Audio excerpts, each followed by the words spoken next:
दोस्तों, राहुल गांधी जिस जीएसटी को गब्बर सिंह टैक्स बताते हैं, जिस जीएसटी के लिए राहुल गांधी ये कहते हैं कि ये देश में बेरोजगारी का सबसे बड़ा कारण है, जिस गब्बर सिंह टैक्स यानी जीएसटी के लिए राहुल गांधी ये कहते हैं कि ये प्रधानमंत्री जी अपने दो व्यापारी मित्रों को फायदा पहुंचाने के लिए लेकर के आए हैं, जिस जीएसटी के लिए राहुल गांधी ये कहते हैं कि इसको सरल होना चाहिए था, लेकिन 5 तरह के स्लैब लादकर इसको और जटिल बना लिया गया। जो वादा किया था वो निभा नहीं पाई सरकार और टैक्स में उलझा दिया। उस जीएसटी पर सरकार को कदम पीछे खींचने पड़ गए हैं दोस्तों। सरकार को गब्बर सिंह टैक्स कम करना पड़ गया है। ये बहुत बहुत बहुत बहुत बड़ी खबर है दोस्तों। सरकार के जो टैक्स स्लैब थे पहले वाले, यानी कि पहले जो 12 और 28% का टैक्स स्लैब था, अब वो पूरी तरीके से हटा दिया गया है और अब जो रह गया है वो 5 और 18% का टैक्स स्लैब रह गया है। अच्छा, इसमें क्या कुछ सस्ता हुआ, क्या कुछ महंगा हुआ, वो मैं आपको बताऊंगी। इससे आपके जीवन पर क्या फर्क पड़ेगा वो भी आपको बताऊंगी। लेकिन आखिर सरकार को चुनाव से ठीक पहले और चारों तरफ से घिर जाने के बाद अब कदम क्यों पीछे खींचने पड़े और इसका असर क्या होगा और ये कैसे कर दिया गया? अचानक से सरकार का हृदय परिवर्तन कैसे हो गया? बिल्कुल बिल्कुल बिल्कुल डीप में समझने की कोशिश करेंगे। हमारे साथ भरत जी हैं, सारी पोथी पत्रा लेकर खड़े हुए हैं। बिना देर किए क्या कहेंगे भरत जी? देखिए प्रज्ञा जी, ये सरकार की रवानगी का वक्त है 2029 के बाद, 2029 से पहले या 75 साल पूरे होने के बाद। इन 3 कंडीशंस में नरेंद्र मोदी जी को प्रधानमंत्री पद से इस्तीफा देना पड़ेगा या जाना पड़ेगा या 2029 के बाद जाना पड़ेगा, ये तय है।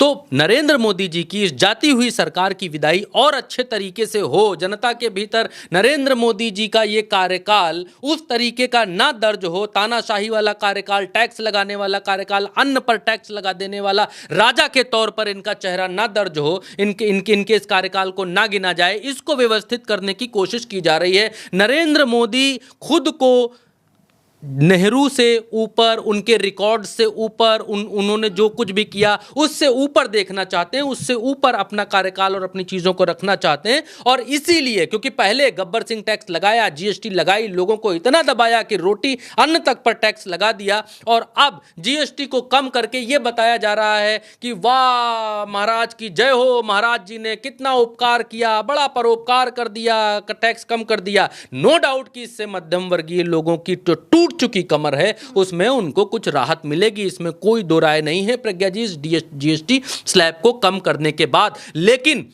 सवाल सबसे बड़ा यह है कि क्या अब तक ये सरकार, इस सरकार को अब तक बुद्धि नहीं आई थी? अब तक ये सरकार लोगों का खून चूस रही थी, स्ट्रॉ डालकर लोगों का खून चूस रही थी। 11 साल बाद बुद्धि खुली है कि हमको जीएसटी कम करना है जी प्रज्ञा जी। ये इतने सालों बाद इस सरकार को अनुभव आया कि जनता मरी जा रही है, जनता त्राहिमाम कर रही है। इतने समय बाद ये मालूम चला। दरअसल प्रज्ञा जी, ये इमेज सुधारने का पूरा खेला है। और दूसरी सबसे बड़ी चीज, सबसे बड़ा फैक्टर जो जल्दी से मैं आपके दर्शकों को बताना चाहता हूं कि राहुल गांधी ने एक बार दोबारा से नरेंद्र मोदी सरकार को झुका दिया है। राहुल गांधी इससे पहले कह रहे थे गब्बर सिंह टैक्स है, ये टैक्स स्लैब ठीक नहीं है, टैक्स, ये जो जीएसटी बात बात पे हर चीज पर जीएसटी ली जाती है, ये लोग पेट्रोल पर जीएसटी नहीं लेते हैं, पेट्रोल पर तो भांति भांति के टैक्स ठोकते हैं, वहां पर जीएसटी। आज भी प्रधानमंत्री नरेंद्र मोदी सरकार की हिम्मत नहीं हुई कि वो तेल के ऊपर या पेट्रोल डीजल के ऊपर जीएसटी लगाते। भाई लगाते आप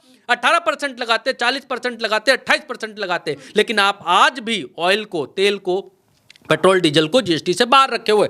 अब राहुल गांधी ने इससे पहले भी, ये पहला मामला नहीं है जीएसटी पर जहां पर राहुल गांधी ने नरेंद्र मोदी सरकार को झुकाया है। इससे पहले किसान कानून पर, 3 किसान कानून जो नरेंद्र मोदी लेकर आए थे, उस पर राहुल गांधी ने यह बात कही थी कि ये कानून आपको वापस लेने पड़ेंगे। राहुल गांधी के कहने के बाद और आंदोलन के बाद नरेंद्र मोदी को इस देश से माफी मांगनी पड़ी और कहना पड़ गया प्रज्ञा जी कि तपस्या में कोई कमी रह गई थी। हाँ, और मेरी तपस्या में कमी रह गई थी और मेरी तपस्या को किसान समझ नहीं पाए। इससे पहले राहुल गांधी ने कहा था कि आपको जातिगत जनगणना करानी पड़ेगी। मैं संसद में लिख कर दे रहा हूं, नरेंद्र मोदी को जातिगत जनगणना करानी पड़ेगी, उनको जातिगत जनगणना का आदेश देना पड़ गया। और इससे पहले जो 400 सीटें लेकर आने का दावा कर रहे थे कि 400 सीटें लेकर आएंगे और उसके बाद हम संविधान को बदलेंगे, उस पर भी राहुल गांधी ने ऐसा देश में मैसेज किया कि लोगों ने ऐसा करंट दिया कि नरेंद्र मोदी सरकार बैसाखी पर आ गई और नरेंद्र मोदी सरकार उस अवस्था में नहीं रही कि संविधान को बदल सके। इससे पहले सर माथे से लगाया। लेटरल एंट्री वाले मुद्दे पर भी नरेंद्र मोदी को पीछे लेने पड़े अपने पैर। इससे पहले ब्रॉडकास्टिंग बिल था, उस पर भी अपने पैर पीछे लेने पड़े। नरेंद्र मोदी को मणिपुर गए तो नहीं, लेकिन राहुल गांधी के दबाव में नरेंद्र मोदी को संसद के बाहर मणिपुर के मसले पर बोलना पड़ गया था प्रज्ञा जी। और एक दैवी वाला मसला जो था प्रधानमंत्री जी, नॉन बायोलॉजिकल वाला, उस पर भी, क्योंकि सब साबित करने लग गए थे कि फलाने अवतार हैं, ब्रह्मा के अवतार हैं, विष्णु के अवतार हैं, फलाने अवतार हैं, उस पर अब आप लोगों का सुनाई देना कम हो गया है। तो राहुल गांधी विपक्ष में जब सीज फायर वाला मामला राहुल गांधी ने संसद में बोला, बार बार दहाड़ा, तब जाकर के मोदी जी बोलने आए थे कि दुनिया के किसी नेता ने सीज फायर कराने के लिए। ये बात है। इससे पहले भी राहुल गांधी ने अडानी के ऊपर, अंबानी के ऊपर, तमाम सारी चीजों के ऊपर, राफेल के ऊपर तमाम सारे सवाल किए, मोदी को बोलना पड़ा। लेकिन ये गब्बर सिंह टैक्स पर लगातार बोल रहे थे। और राहुल गांधी और विपक्ष की ये जीत है प्रज्ञा जी, और बधाई इस देश को इस बात के लिए है कि विपक्ष को इस देश ने मजबूत किया, और इतना मजबूत किया कि वो आपके लिए आवाज उठा पा रहा है, आपकी आवाज को सरकार के कान में चीख कर कह पा रहा है, और सरकार मजबूर हो रही है उन आवाजों को सुनकर फैसले लेने के लिए। क्योंकि इससे पहले अभी जो विपक्ष मजबूत है, इस मजबूती से 2024 से पहले विपक्ष इतना मजबूत नहीं था। सरकार की मनमानियां सबने देखी हैं, और 2024 के बाद जब विपक्ष मजबूत होकर आया है, तब फैसलों पर फैसले राहुल गांधी जिस बात पर आगाह करते हैं, उस पर नरेंद्र मोदी को फैसला लेना पड़ जाता है, चाहे वो जातिगत जनगणना हो, चाहे अब आपका गब्बर सिंह टैक्स यानी जीएसटी हो। बिल्कुल। तो इस जीएसटी में जो नए टैक्स है, यानी कि जो अब रखा गया है 5 और 18% वाला, उसमें क्या सस्ता हुआ, क्या महंगा हुआ, सबसे पहले आपको बताती हूँ बिना देर किए। देखिए, सबसे पहले जो डेली एसेंशियल्स यानी कि रोजमर्रा की जो चीजें हैं, उसमें क्या कुछ सस्ता हुआ। जो पहले 18% का था, अब 5% पे हो गया है। जल्दी से देखिए, इसमें जो आइटम्स हैं, hair oil, shampoo, toothpaste, toilet soap, bar, tooth brushes, shaving cream, ये सब कुछ 18% था और अब 5% हो गया, यानी कि सस्ता हो गया। बटर, घी, चीज एंड डेयरी स्प्रेड्स, यानी डेयरी की जो उत्पादन वाली चीजें हैं, वो 12% टैक्स पर थी और अब 5% हो गई, यानी कि कम हो गई हैं। Pre package namkeens, bhujia and mixtures जो हैं, वो सस्ते हो गए हैं। पहले 12% था और वो अब 5% हो गया है। यूटेंसिल्स यानी जो बर्तन है, वो पहले 12% जीएसटी पर थे और अब 5% जीएसटी पर आ गए, यानी ये भी सस्ते हो गए हैं। इसके बाद बच्चों के लिए जो राहत की खबरें हैं, जो माता पिता नए हैं उनके लिए जो राहत की खबर वो ये है कि फीडिंग बॉटल्स हो गए, नैपकिन्स हो गए और क्लिनिकल डायपर्स हो गए। ये मतलब बच्चों की जो एसेंशियल्स चीजें हैं, वो जो पहले 12% टैक्स पर थी, वो अब 5% टैक्स पर हो गई, यानी यहां भी राहत है। इसके बाद सीविंग मशीन्स एंड पार्ट्स हैं, जो सिलने उलने वाली जो मशीन्स हैं, उनके जो पार्ट्स हैं, वो भी जो 12% थे, अब 5% पर आ गए हैं, यानी ये कम हो गए हैं। अब सीधे चलते हैं नीचे, हेल्थ केयर सेक्टर यानी मेडिकल वाला जो सेक्टर है, उसमें क्या कुछ सस्ता हुआ वो मैं आपको बताती हूं। और साथ साथ नील किस में हो गया, यानी जिस पर टैक्स था और अब टैक्स 0 हो गया, वो भी बताती चलती हूं। बड़ा आराम से सुनिएगा। Individual health and life insurance जो है, जिसमें 18% टैक्स लगता था, अब नील हो गया, यानी कि 0 टैक्स हो गया। थर्मामीटर, जिससे बुखार नापा जाता है, वैसी चीजों पर जो 18% टैक्स था, वो अब घट करके 5% हो गया है। इसके अलावा मेडिकल ग्रेड ऑक्सीजन जो है, वो 12% टैक्स पर था और अब 5% हो गया है। All diagnostic Kitts and Regents, यानी कि जो डायग्नोस्टिक किट्स होती हैं, वो अब 12% से हट करके 5% पर आ गई, यानी ये भी सस्ती हो गई हैं। ग्लूकोमीटर एंड टेस्ट स्ट्रिप्स, यानी वो डायबिटीज वाली जो मशीन्स हैं, वो भी अब ग्लूकोमीटर भी सस्ता हो गया, 12% था और अब 5% पर आ गया है दोस्तों। और इधर करेक्टिव स्पेक्टिकल्स, यानी जो शायद ये चश्मे हैं, और जो चश्मा पहले बहुत ज्यादा महंगे हुआ करते थे, नजर बढ़ाने वाले, रोशनी वाले, वो जो 12% थे, अब वो 5% पर आ गया है।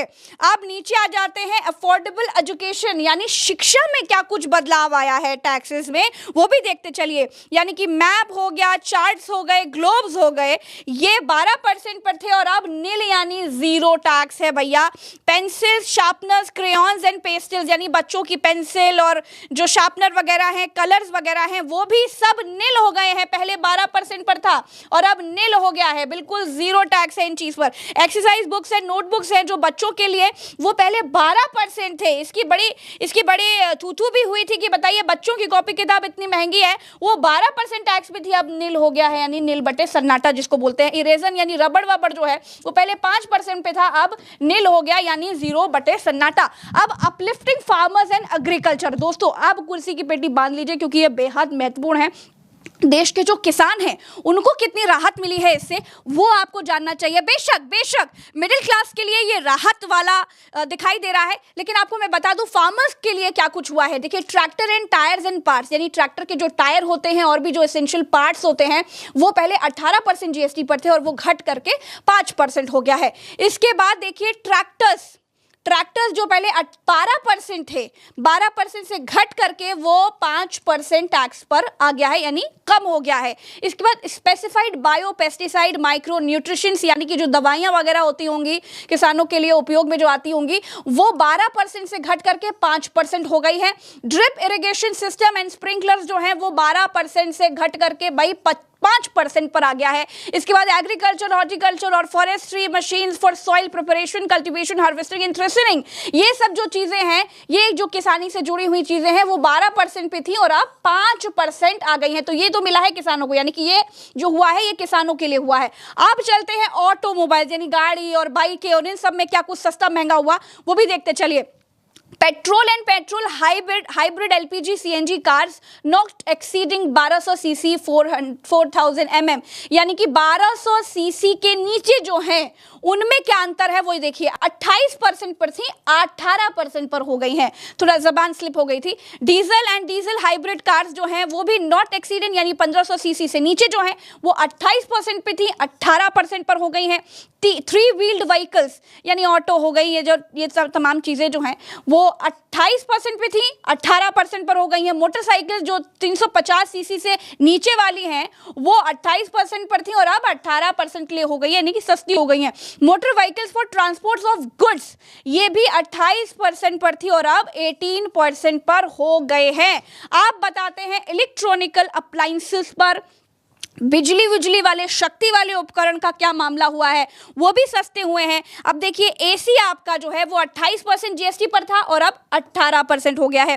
Television above 32 inches including LED and LCD TVs, यानी कि जितनी भी टेलीविजन 32 इंचेस के ऊपर वाली हैं, चाहे वो एलईडी हो चाहे एलसीडी टीवी हो, सब 28% पे थी और अब 18% की हो गई हैं, यानी सस्ती हो गई हैं। मॉनिटर्स एंड प्रोजेक्टर्स जो हैं वो भी 28% पे थे और अब 18% पे हो गए हैं। इसके अलावा डिश वॉशिंग मशीन, यानी जो बर्तन धोने वाली मशीन, हो सकता है इसमें वॉशिंग मशीन भी हो, फिलहाल जो 28% पर थी ये 18% पे है। तो ये है कुल वो चीजें जो आपके जीवन पर बिल्कुल प्रभाव डालेंगी और जो चीजें सस्ती हुई हैं। देखिए, ये जो टैक्स है, ये नया जो टैक्स स्लैब है, ये वाला टैक्स स्लैब आम लोगों के लिए आम जीवन में जरूर सुधार लेकर के आएगा, लेकिन जो बात भारत जी ने कही उस पर भी ध्यान देना चाहिए कि पहले इतना टैक्स लाद दिया कि लगा कि पीठ में जो है बहुत बोझ हो गया है और अब धीरे धीरे एक ईंटा हटा दिया है तो लग रहा है कि पीठ हल्की हो गई है।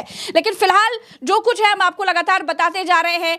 फिलहाल जो नया टैक्स स्लैब है, यानी अब जो पहले 12 और 28 का था वो हटा दिया है, अब 5 और 18 ही रह गया है। सस्ता क्या हुआ, महंगा क्या हुआ, सब कुछ आपको पता चल गया। एक और इम्पोर्टेंट बात यह है कि जो तंबाकू से रिलेटेड चीजें हैं, यानी तंबाकू हो गया, अल्कोहल हो गया, बीड़ी हो गया, पान मसाला गुटखा हो गया, सुपारी हो गया, ये तमाम जो चीजें हैं ये 40% टैक्स स्लैब में आ गई हैं और ये सब कुछ जो लागू होगा वो होगा 22 सितंबर से, यानी कि 22 सितंबर के पहले जो जस का तस है वो जस का तस ही रहेगा।